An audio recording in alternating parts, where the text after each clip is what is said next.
इस नशरियात में जो कि हकीकी कलाम की अक्कासी होती है भाई फ्रैंक के वसीला से, हम तमाम बहन भाइयों को खुश आमदीद कहते हैं सारी दुनिया में। खुदावंद यीशु मसीह के नाम में आपको सलाम। हम खुदा के नहायत ही शुक्रगुजार हैं इस मौका के लिए, ताकि हम खुदा के मुनकशिफ कलाम को सुन पाएं। और मेरी दुआ है कि खुदा भाई फ्रैंक को खुदा तकवीत दे और उसकी रहनुमाई करे रूह के वसीला से, और वो फरमाए जो रूह कलीसियों से फरमाता है। इससे पहले कि भाई फ्रैंक हमसे मुखातिब हों, मैं तारुफी कलाम पढ़ूंगा। पहला थसलनीकियों और उसका दूसरा बाब और उसकी तीसरी आयत से। पहला थसलनीकियों और उसका दूसरा बाब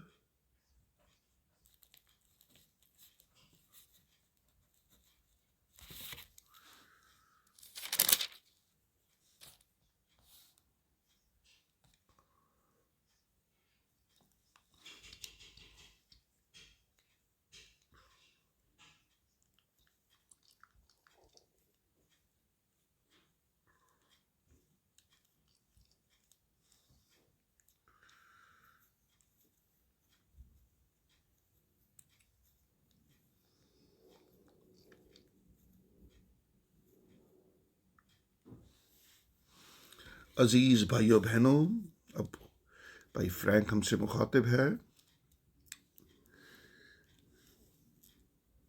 और मैं भी पूरे दिल से ये गवाही देता हूं और मेरा इस पर ईमान है, कुछ भी यहां से मुनादी नहीं हुई, सिर्फ और सिर्फ खुदा के पाक कलाम की। जिस तरह खुदावंद ने मुझे हुक्म दिया था, मैं तुझे दूसरे शहरों में भेजूंगा ताकि तुम मेरे कलाम की मुनादी करो। और यही इलाही बुलाहट थी जो मुझे मिली।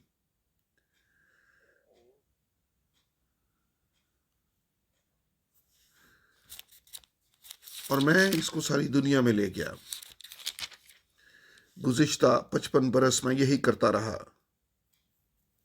और मैं खुदावंद का नहायत ही शुक्रगुजार हूं इसके लिए। और आज मैं बहुत से सलाम यहां पर नहीं दे सकता,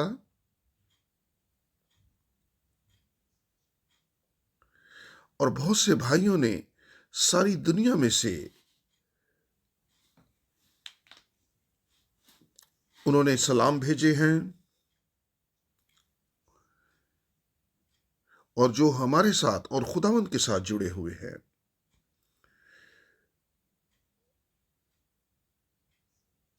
और जबकि दो चीजों की मैं आपको याद दहानी करवाना चाहता हूं तमाम भाइयों को।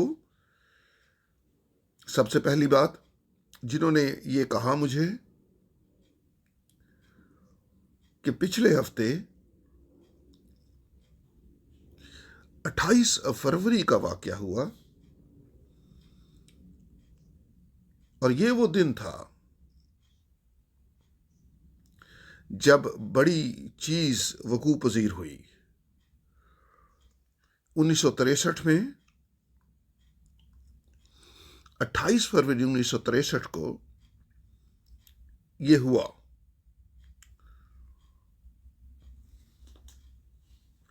और मुझे गहरे तौर से उसने मुझे तब्दील कर दिया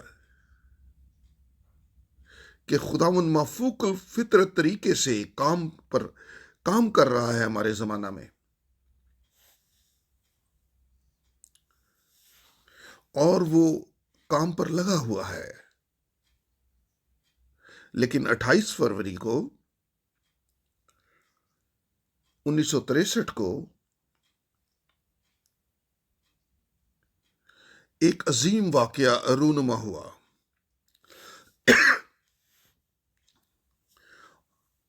और खुदावंद जल्जले में और एक मौसमी तूफान में जाहिर हो गया और 7 गरज की आवाजें गूंजी।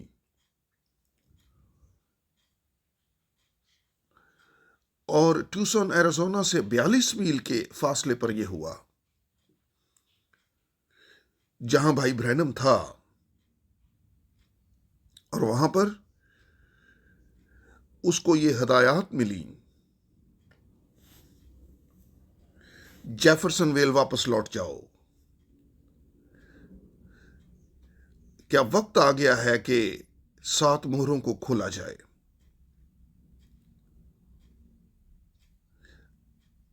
और भाइयों के लिए यह मौका था कि 1966 में हम उस जगह को देखने के लिए गए जहां पर यह वाकया हुआ।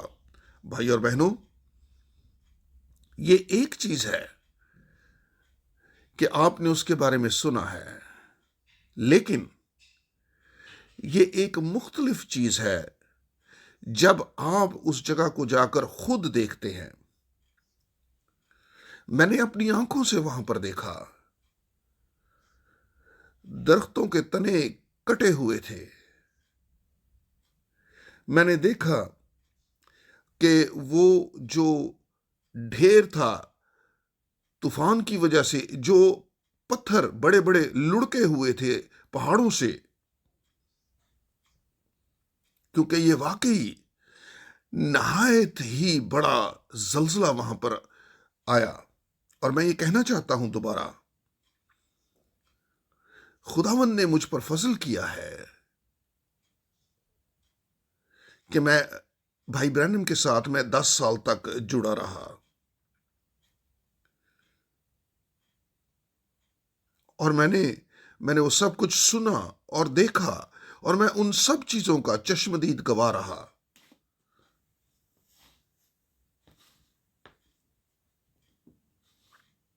लेकिन अब हम उसकी तफसील में नहीं जाएंगे, क्योंकि हम जानते हैं मार्च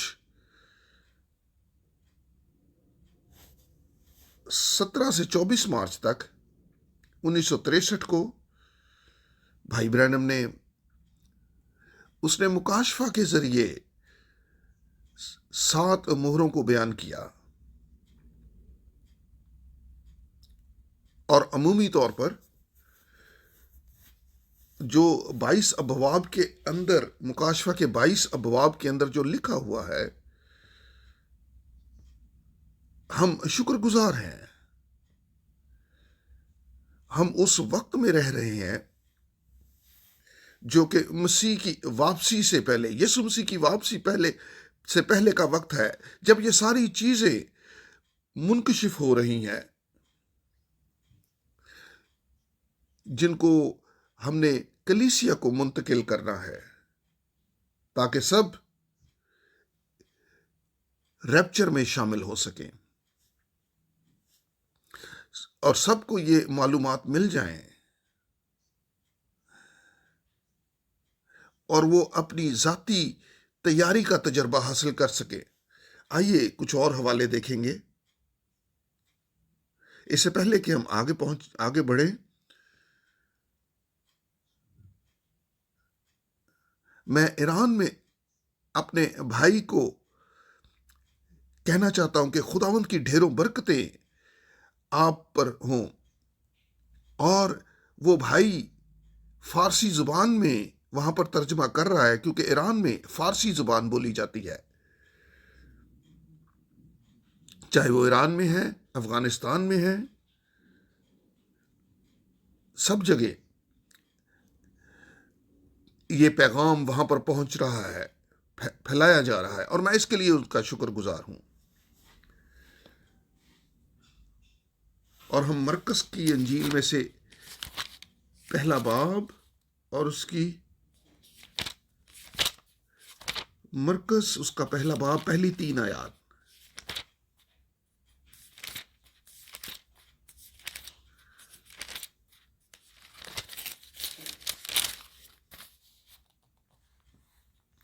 यीशु मसीह ने खुदा की खुशखबरी का शुरू, जैसा यसाया नबी की किताब में लिखा है कि देख मैं अपना पैगंबर तेरे आगे भेजता हूं जो तेरी राह तैयार करेगा।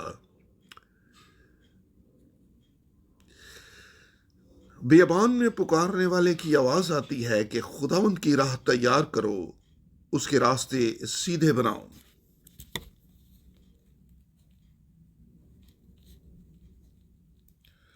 खुदावंद के नाम की सताइश हो। एन इब्तदा ही से हमें यह बताया गया है कि इब्तदा कैसे हुई।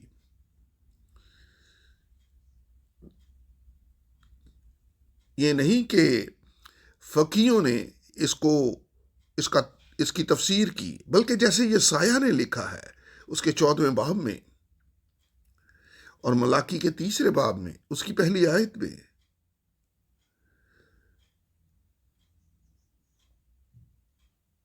भाई और बहनों, ये इसका मेरे लिए बहुत गहरा मतलब है। मैं जानता हूं आप इस बात को समझते हैं।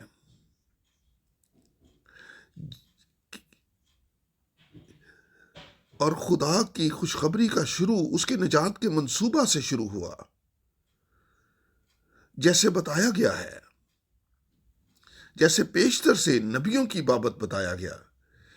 चुनाचे हर एक चीज मुकम्मल हो रही है जैसे बताया गया, जो नबियों ने बताया, जैसे रसूलों ने बताया। और मैं इस पर जोर दूंगा, खास तौर पर हमारे खुदावंद और हमारे मुनज्जी खुदावंद यीशु मसीह ने यह खुद फरमाया, और हम उसके बारे में चंद लम्हों में पढ़ेंगे।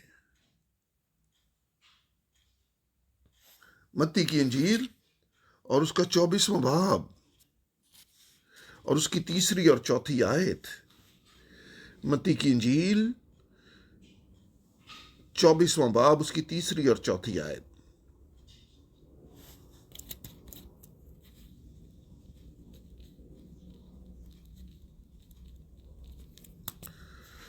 और जब वो जैतून के पहाड़ पर बैठा था, उसके शागिर्दों ने अलग उसके पास आकर कहा, हमको बता कि ये बातें कब होंगी और तेरे आने और दुनिया के आखिर होने का निशान क्या होगा।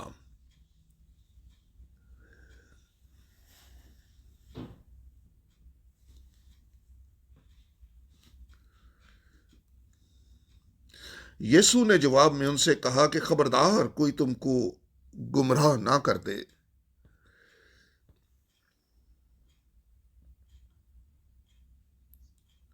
खुदावन का शुक्र हो इस कलाम के लिए।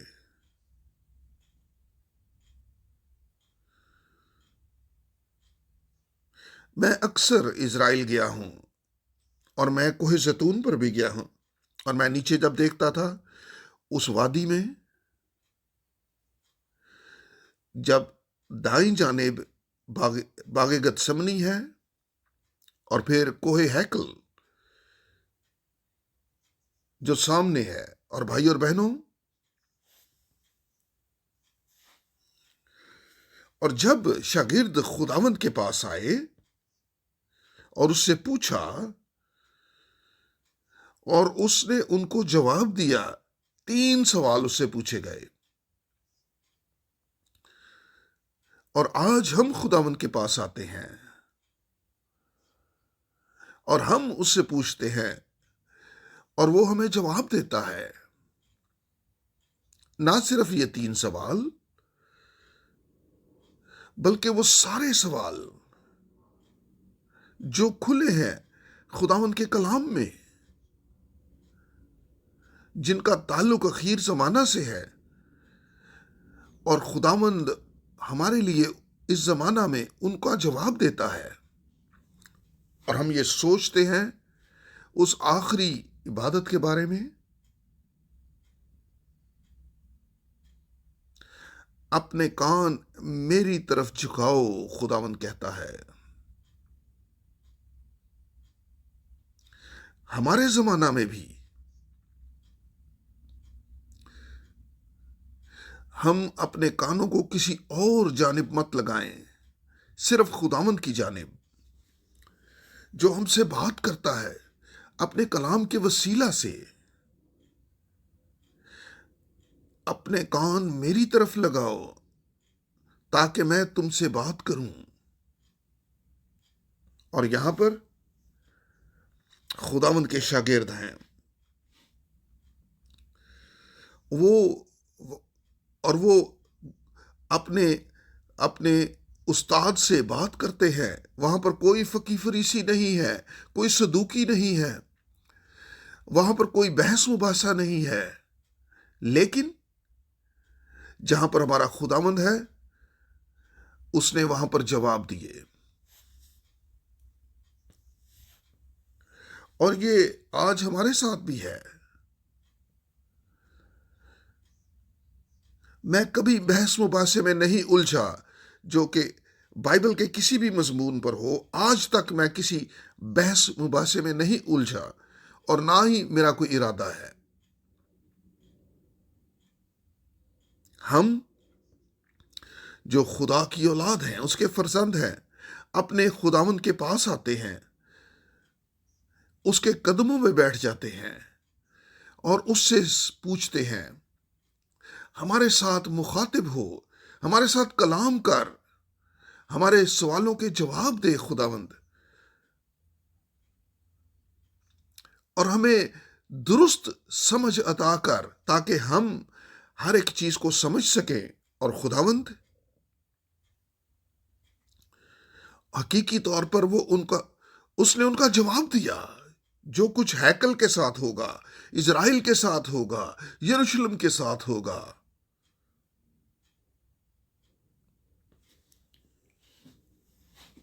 उसने बताया जो कुछ वकूअ पजीर होगा, कि खुशखबरी का इलाही पैगाम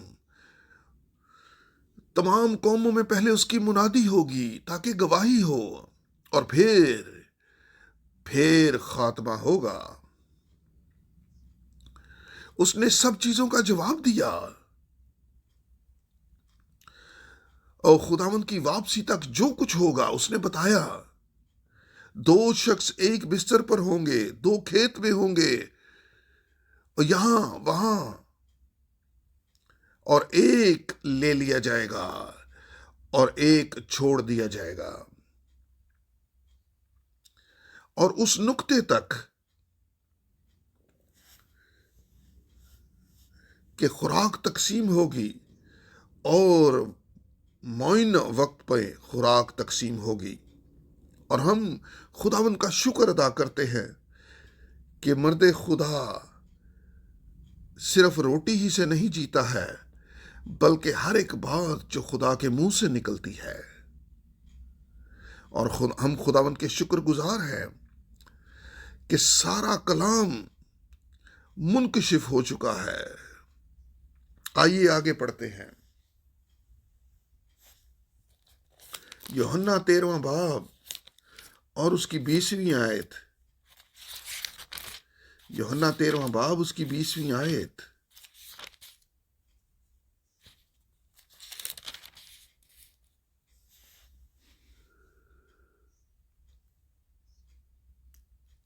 मैं तुमसे सच कहता हूं कि जो मेरे भेजे हुए को कबूल करता है वो मुझे कबूल करता है, और जो मुझे कबूल करता है वो मेरे भेजने वाले को कबूल करता है। और इसको भी हम आमीन कहते हैं। ये ऐसे ही है। और हमने ये सुना, तारफी कलाम में भी सुना,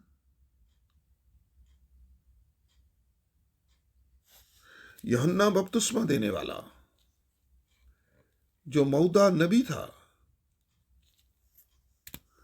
जो यीशु मसीह की पहली आमद से पहले जाहिर हुआ और उसकी पहली आमद पर मौजूद था, और वो खुदा की तरफ से भेजा गया एक शख्स था। उसने उसका इस्तकबाल किया और वो दरिया यर्दन पर गया। उसने और लोग वहां पर तौबा कर रहे थे, अपने गुनाहों का इकरार कर रहे थे, और वो उनको बपतिस्मे दे रहा था।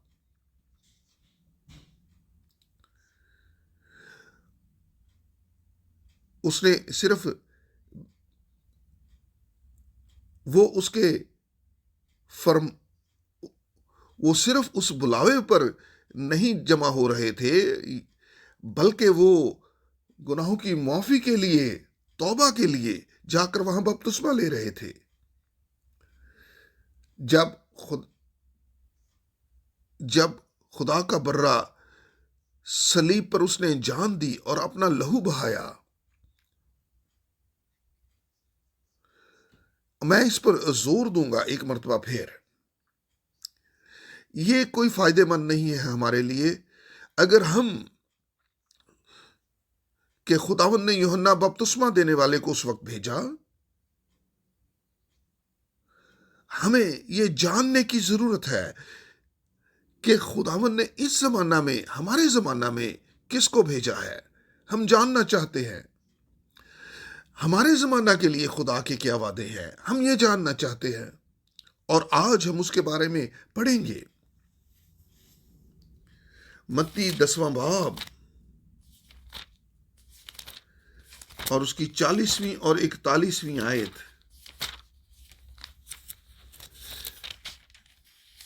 मत्ती 10वां बाब 40वीं और 41वीं आयत।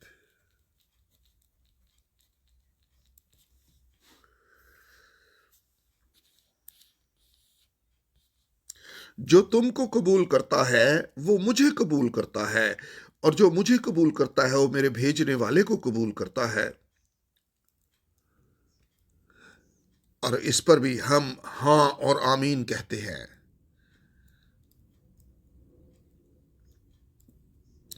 अगर कोई इलाही बुलाहट है और उसकी बुनियाद बाइबल है और वो वहां पर हमें मिलती है, वो बुलाहट, जो कोई उसको नजरअंदाज करता है वो खुदा की तौहीन करता है और उसका खुदा के काम में कोई उसका अजर नहीं है, वो उसमें शरीक नहीं हो सकता। जो उनको कबूल करता है जिसको खुदा भेजता है, वो वो जाती तौर पर उसका तजर्बा हासिल करते हैं, जो कुछ खुदा ने उस जमाना के लिए वादा किया होता है, जिसकी मुनादी हो रही होती है। हम आगे पढ़ते हैं, 41वीं आयत को पढ़ेंगे हम। जो नबी के नाम से नबी को कबूल करता है वो नबी का अजर पाएगा।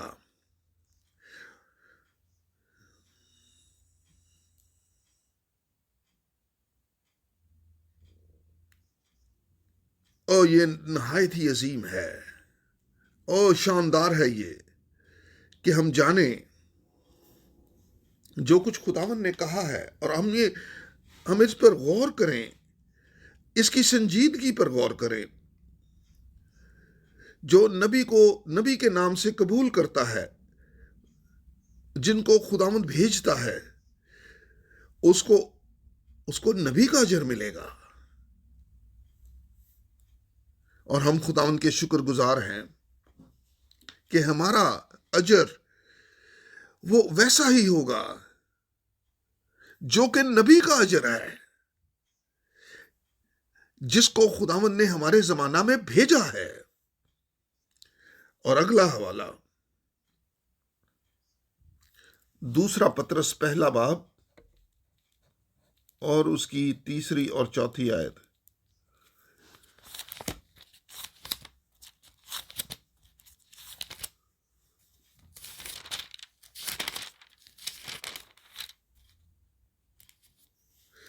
हमारे खुदावंद यीशु मसीह के खुदा और बाप की हम्द हो, जिसने यीशु मसीह के मुर्दों में से जी उठने के बायस अपनी बड़ी रहमत से हमें जिंदा उम्मीद के लिए नए सिरे से पैदा किया,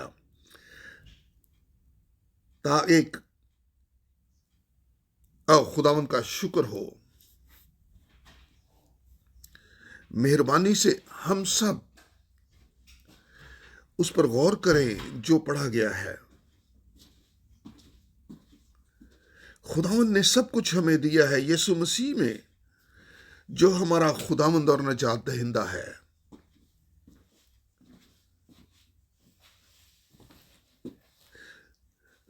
और वो चाहता है कि हम खुदा की फरमाबरदार औलाद बने, हकीकी तौर पर ताबेदारी से उस पर ईमान लाएं जो कुछ खुदावंद ने हमारे साथ वादे किए हैं और उसमें बराह रास्त शामिल हो जाएं, जो कुछ खुदावंद अब इन दिनों में कर रहा है। और ये आज यही हमारे लिए यही वाजिब है कि आज अगर आप उसकी आवाज को सुनते हैं और आइए दोबारा इसको कहें, जिसके कान हो वो सुने कि रूह कलीसियाओं से क्या फरमाता है।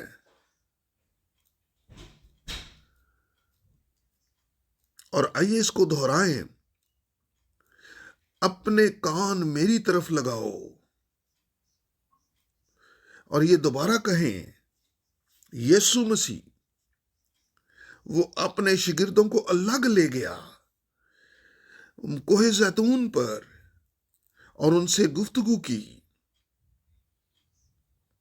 और ये तीन चीजें हमारी जिंदगी में भी ये होनी चाहिए। और ये मेरी दुआ है और मेरा ईमान है कि ये होगा, उसके फजल से ऐसा होगा। हम उन वादों की तकमील के बिल्कुल अब दरमियान में जिंदगी गुजार रहे हैं। आइए अगला हवाला पढ़ें, 4 आयत।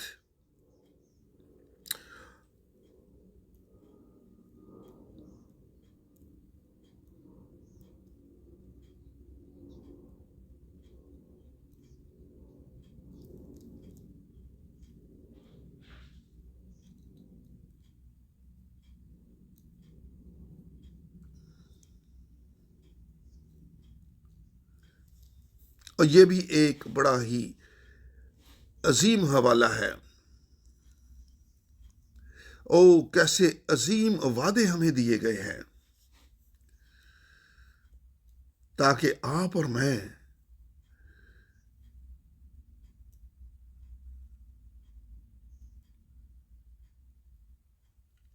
और हम उस इलाही फितरत को हासिल करें। जब वो इलाही कलाम हमारे अंदर रख दिया जाता है बीज के तौर पर,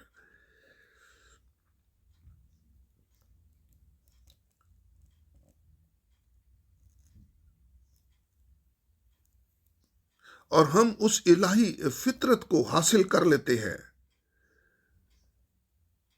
क्योंकि ये कलाम खुदा का पाक कलाम है और इसके वादे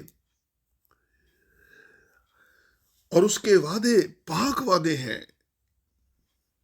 इस पर गौर करें, क्योंकि यह नहायत ही अहम है।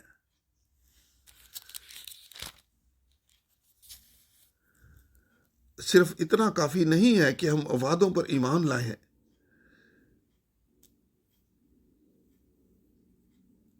बल्कि हम इसको दिल से लें कि वो इलाही वादे इस जमाना के लिए, उनको हम दिल से कबूल करें। और फिर उसमें जब हम उस इलाही फितरत में शामिल हो जाते हैं, तो फिर हम में जो हम नए सिरे से पैदा हो चुके हैं, उस जिंदा उम्मीद में वो इलाही फितरत वो दीदनी तौर पर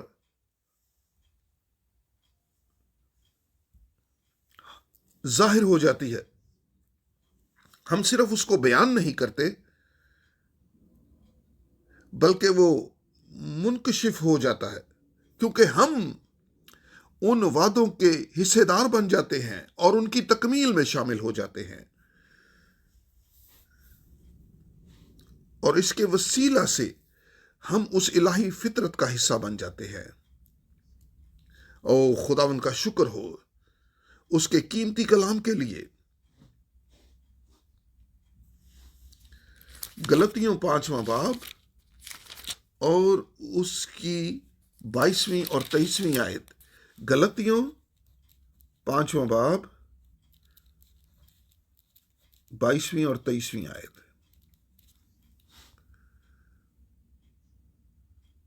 मगर रूह का फल मोहब्बत, खुशी, इत्मीनान, तहम्मुल, मेहरबानी, नेकी, ईमान, ईमानदारी, हिलम, परहेजगारी है।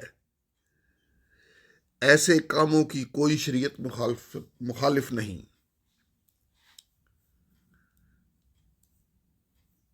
भाई और बहनों, यहां पर हमने रूह के 9 फल देखे हैं।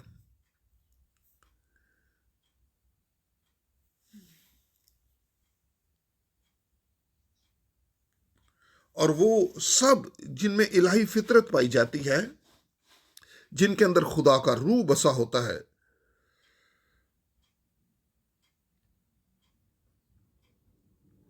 जिनके अंदर खुदा की जिंदगी जाहिर होती है, जिनके अंदर खुदा की रहनुमाई नजर आती है और खुदा का रूह उनको तमाम सच्चाई में ले जाता है, उनमें ये फल जाहिर होते हैं।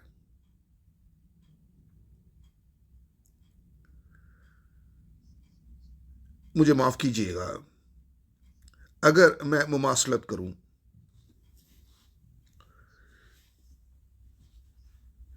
मैंने पेंटिकॉस्टल मूवमेंट को तजर्बा हासिल किया है और 1949 में मैंने देखा, मैंने अपनी आंखों से देखा कि सैकड़ों की तादाद में लोग रूल कुद्स का बपतिस्मा हासिल कर रहे थे और खुदा का रूह जुम्बश कर रहा था। मगर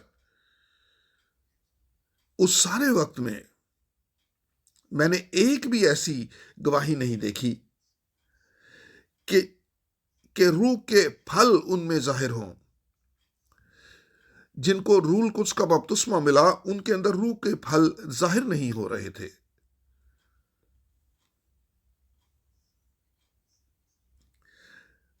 बहुत सी गलत फहमियां थी, बहुत सी बेचैनी और लड़ाइयां थीं। लोग नबूवतें कर रहे थे और रूह की नेमतें काम कर रही थी, वो जाहिर हो रही थी, मगर लेकिन फल जो कुछ जिसकी मैंने गवाही देखी कि रूह का फल वहां पर गैर हाजिर था। हम अब, जैसे भाई ब्रैनम ने बड़े वाज़ेह तौर पर कहा कि हम अब पेंटिकॉस्टल हालत में नहीं हैं। अब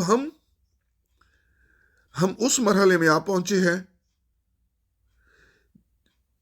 जब दुल्हन को पेंटिकॉस्टल तहरीक से बाहर निकाला जा चुका है, जब खुदा का कलाम हर एक बात में सच्चा ठहरा है और हर वादा पाया तकमील तक पहुंच रहा है। ईमानदारी से सारी पेंटिकॉस्टल तहरीक, वो सब मुख्तलिफ सिमतों में चल रहे हैं और उस आखिरी वादे को सभी नजरअंदाज कर रहे हैं जिसका खुदावन ने पुराने और नए अहदनामे में जिक्र किया है। वो नबूवतें करते हैं, गैर जुबानें बोलते हैं, वो खुदावंद को नजरअंदाज करके खुदा को गुफ्तगू करते हैं। तो खुदा ने उनसे क्या बात करनी है, क्योंकि वो यीशु मसीह के कदमों में नहीं बैठते वो और उससे नहीं पूछते क्यों वो उनसे बात करे। उन सारे पेंटिकॉस्टल मुनादों में से वो मत्ती के 17वें बाब पर बात क्यों नहीं करते कि जब मूसा और एलिया वो बैते फिगे के पहाड़ पर जाहिर हुए, जहां पर हमारा खुदावन था, और वो तब्दील हो गया और शागिर्द खुशी से भर गए और माफूकुल फितरत जलाल वहां पर उतर आया। फिर एक अजीम वाकया वहां पर हुआ और वो सवाल हुआ, फकी क्यों कहते हैं कि एलिया का पहले आना जरूरी है?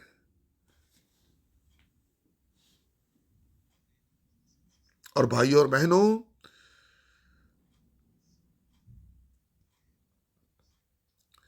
यूहन्ना बपतिस्मा देने वाले की खिदमत के बहुत अरसा बाद ये खुदावंद से ये सवाल किया गया, बैते फिगा के पहाड़ से उतरते हुए।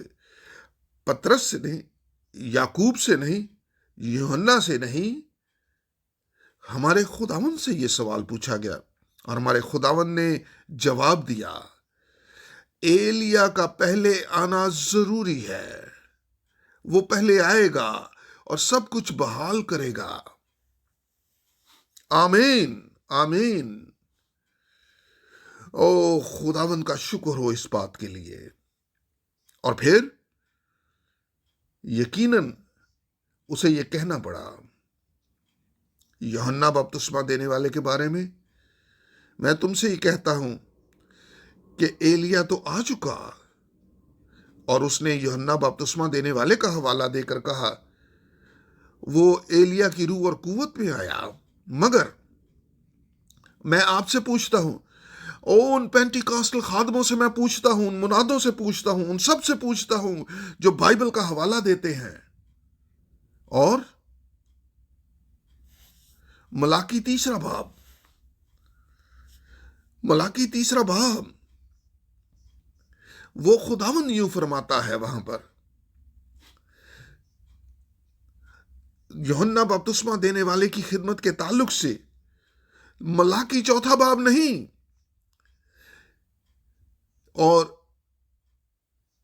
और ये मलाकी के पहले बाब की पहली आयत में इससे जुड़ा हुआ है और दूसरे हवाला जात के साथ भी।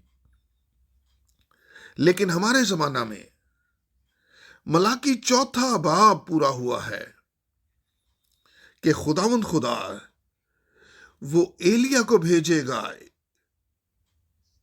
ताकि वो सब चीजें बहाल करे,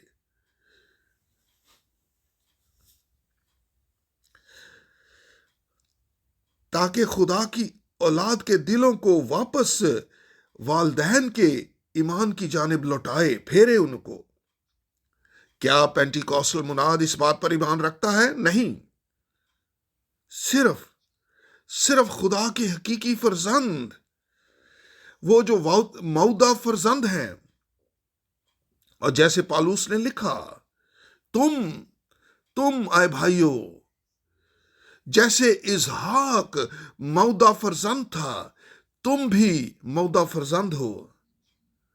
सिर्फ मौदा फरजंद ईमान रखते हैं उस मौदा कलाम के ऊपर।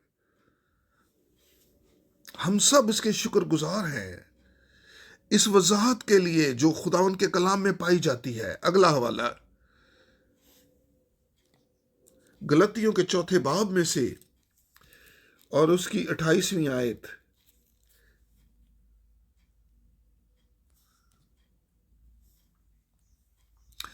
बस आए भाइयों, हम इसहाक की तरह वादा के फरजंद हैं।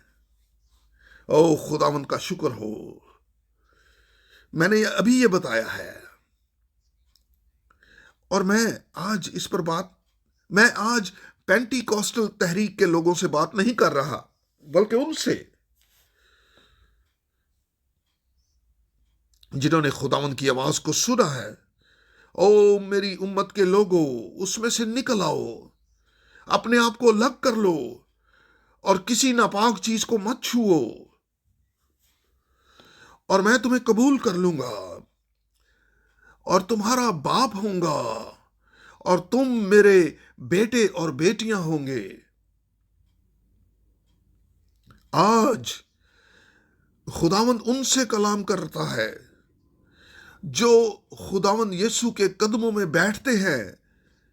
वो किसी फकी की आवाज को नहीं सुनते, किसी मुनाद की आवाज को नहीं सुनते, किसी पास्टर की आवाज को नहीं सुनते, किसी इंसान की आवाज को नहीं सुनते, बल्कि सिर्फ और सिर्फ खुदावंद खुदा की आवाज को सुनते हैं, उसके कलाम की आवाज को सुनते हैं, जो कुछ उसने इसमें फरमाया है।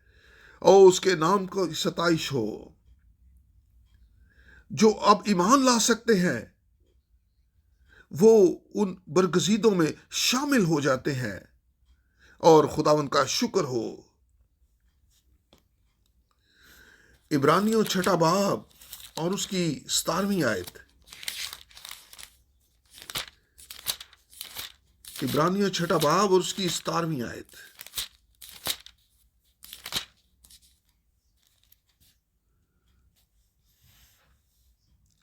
इसलिए जब खुदा ने चाहा कि वादा के वारसों पर और भी साफ तौर से जाहिर करे कि मेरा इरादा बदल नहीं सकता, तो कसम को दरमियान में लाया।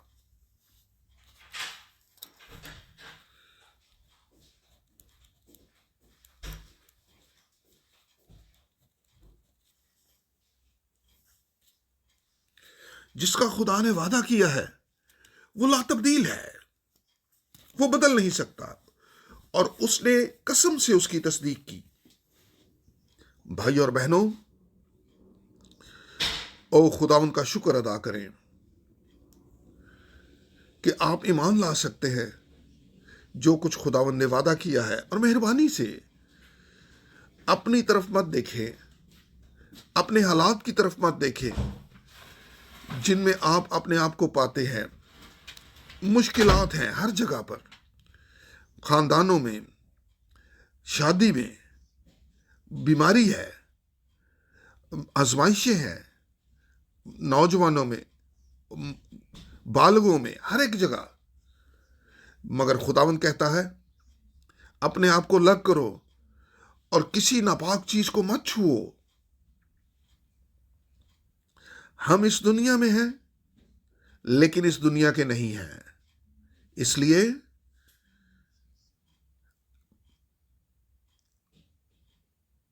इसलिए बड़े संजीदा होकर तमाम बातों में अपनी अपनी जिम्मेदारियां पूरी करें,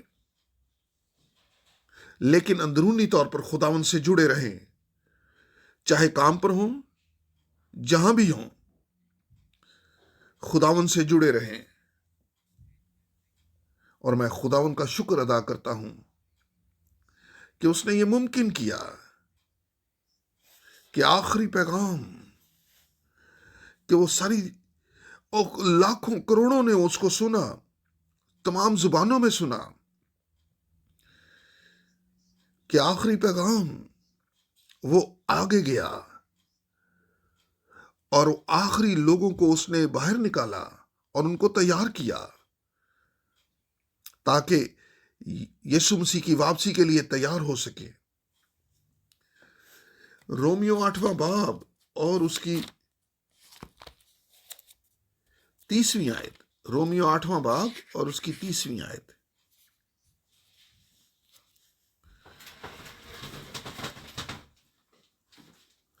और जिनको उसने पहले से मुकर्रर किया उनको बुलाया भी, और जिनको बुलाया उनको रासबाज भी ठहराया, और जिनको रासबाज ठहराया उनको जलाल भी बख्शा।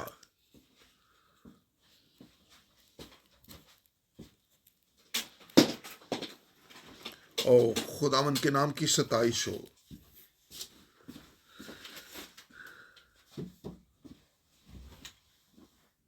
उसने मखलसी के काम को मुकम्मल किया है, कामिल किया है।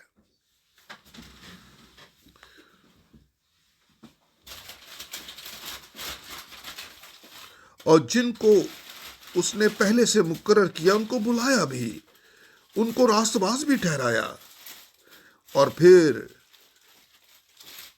और अब उनको उनको जलाल भी बख्शा।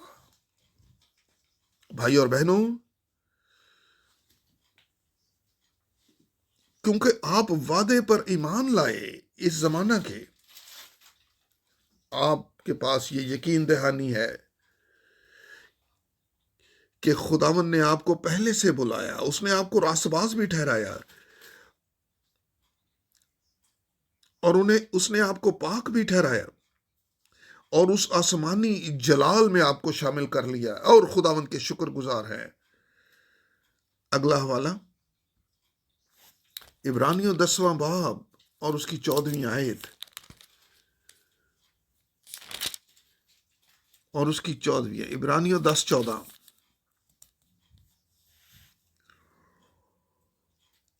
क्योंकि उसने एक ही कुर्बानी चढ़ाने से उनको हमेशा के लिए कामिल कर दिया है जो पाक किए जाते हैं। आमीन और दोबारा आमीन।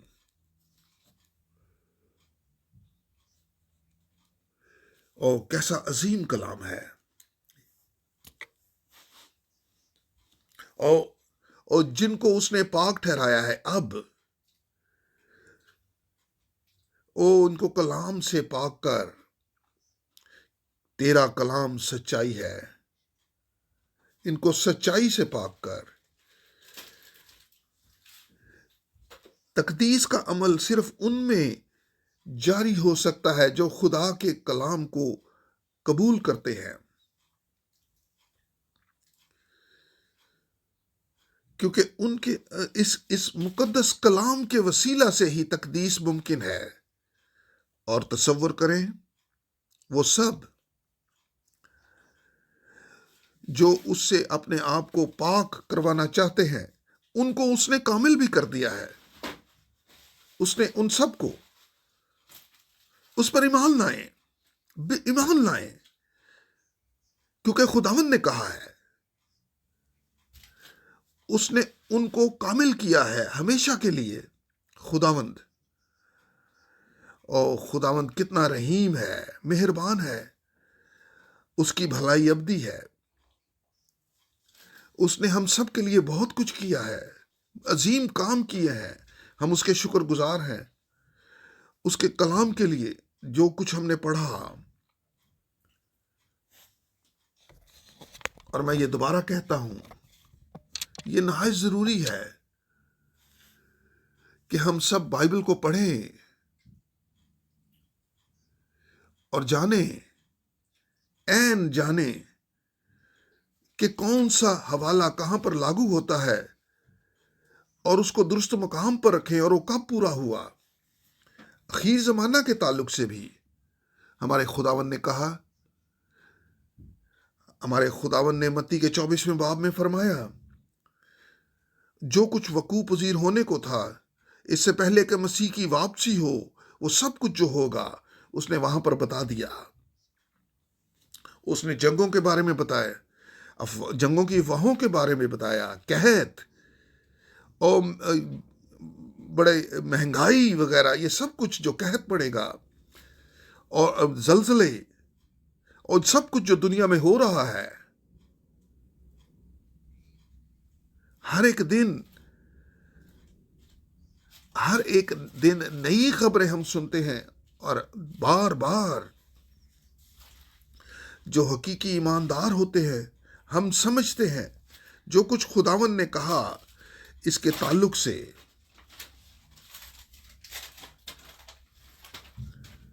जब ये सब चीजें वकू पजीर हों तो अपने सर आसमान की तरफ उठाओ, क्योंकि तुम्हारी मखलसी नजदीक होगी। हम अपने सरों को उठाते हैं,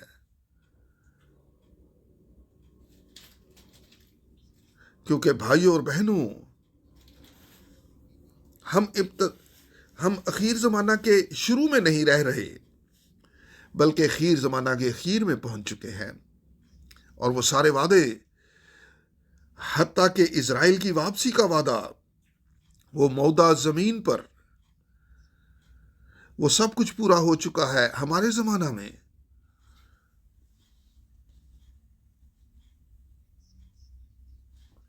और 1948 से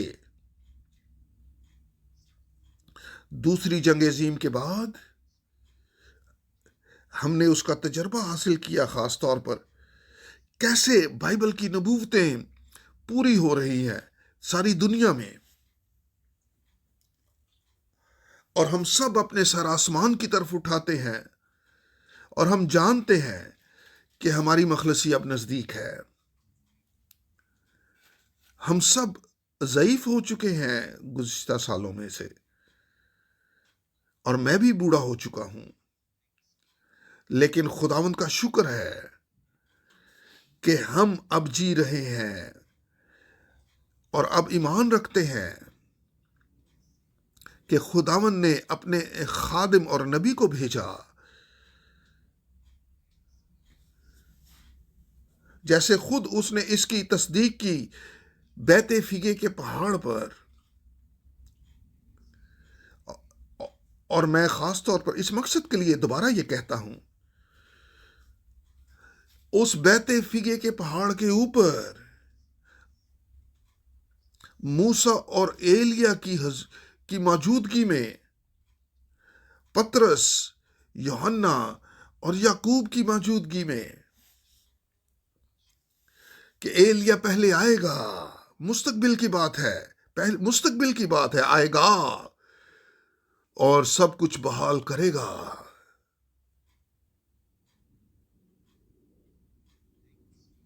ओ खुदावंद का शुक्र हो इसके लिए। ये कलाम हमारी आंखों के सामने पूरा हुआ, सब कुछ बहाल हो चुका है,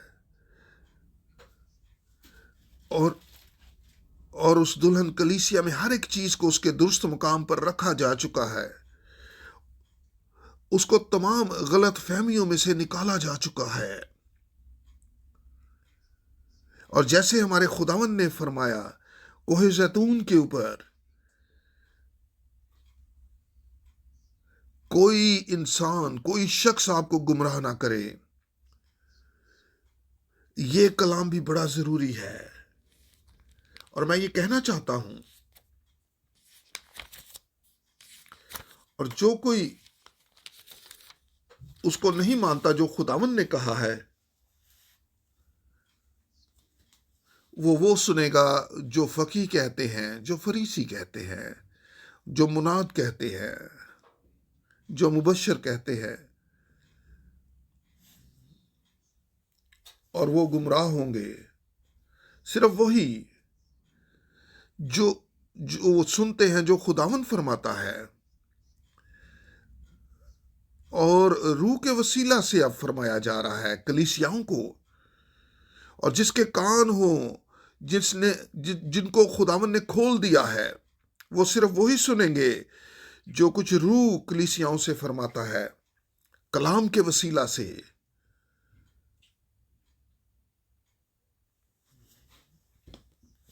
ये नहीं कि कोई क्या कह रहा है, बल्कि वो जो खुदावंद ने फरमाया है। और मैं ईमान से ये कहता हूं उन सब के लिए,